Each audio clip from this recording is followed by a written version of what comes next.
The Honor 6X is a phone we should talk about more. It's good looking, has a good camera, and doesn't cost much at $250. It embodies what Honor, a brand that shares technology with Huawei, does best. But what happens when Honor goes all out and creates a phone with high-end specifications, ready to take on Huawei Mate 9, and other big screen phones like the LG G6, and Samsung's new Galaxy S8? The Honor 8 Pro technically adept, while still reasonably priced. It does almost everything well, though the phone's camera is a little lackluster compared to competitors, and it's not eye-catching like the Galaxy S8. We've spent a week with it, and this is what we found. Uninspired design. While immediate comparisons will be drawn with the iPhone 7 Plus, the Honor 8 Pro is closer to the new Huawei P10 Plus in design, right down to the placement of the buttons and the microphone, to the shape and curvature of the body. Meet them going down the street, and you'd think they were twins.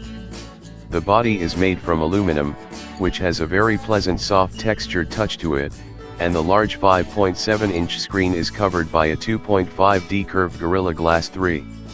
The fingerprint sensor is on the back, its main deviation from the Huawei P10 Plus because it uses on-screen Android navigation buttons.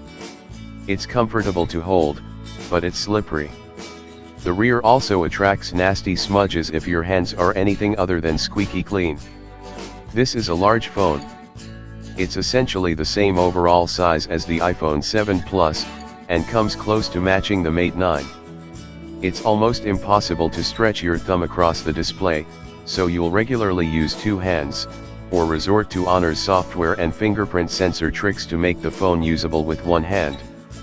But the phone's size doesn't affect its placement of the rear fingerprint sensor, unlike the Galaxy S8 Plus. The Honor 8 Pro rarely required me to shift my finger around to reach the sensor immediately. What helps is how the phone is unbelievably thin at less than 7mm. While the Pro will come in black or gold, we love the blue variant. It's great to see a colorful alternative to the usual black, white, and golds we usually get to choose from. It's not dazzling, like the blue Huawei uses on the P10, but is considerably more matte and extends all over the phone, so you don't have a white or a black bezel around the screen. The Honor 8 Pro isn't a heart-pounding beauty, but it offers strong build quality, premium materials, and if you choose the blue, it nicely separates itself from other more generic smartphones. Slick interface, too many pre-installed apps. The Honor 8 Pro isn't exciting to look at, but the same can't be said for its software experience. It runs Android 7.0 Nougat with the EMUI 5.1 user interface on top, which will be familiar to anyone who has